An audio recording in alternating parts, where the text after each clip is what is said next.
আসসালামু আলাইকুম রহমতুল্লাহি বারাকাতু।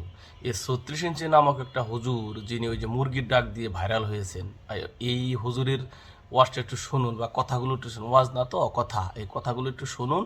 দেখুন, বলে কুকুরুকু, এই কথা শুনে সাধারণ জনগণ বলে আল্লাহু আকবার। আমার বুঝে আসে না, এই কুকুরুকু বলার পরে আল্লাহু আকবার কেন বলতে হবে, আর সাধারণ লোক কেন বললো, আমার মাথায় আসে না। দেখুন, আর এদেরকে ওয়াজের মাঠে কিভাবে কারা দাওয়াত দেয় আমি জানি না। একটু শুনুন, একটু ওয়াজের এই যে মুরগির ডাকটা একটু শুনুন।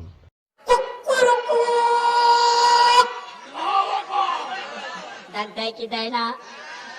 ইমানদার মুসলমান, এই মরক্ষিত কুকুর কয় না, মরক্ষিত একটু গভীর মনোযোগ দিয়ে শুনলেন। তাম পৃথিবীর মানুষ সব ঘুমিয়ে যায়, কিন্তু আল্লাহর যারা প্রকৃতি, আল্লাহর ঘরের মেহমান, ওরা কিন্তু ওই মরক্ষের ডাকে মরক্ষিত ডাক দেয়।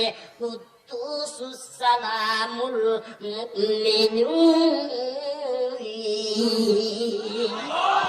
ওই ইমানদার মুসলমান, এইবার সঙ্গে সঙ্গে মরক যখন আমার আপনাকে ডাক দেয়, আমি আপনি কিন্তু কেতার ভিতরে ঘুমিয়ে যায়।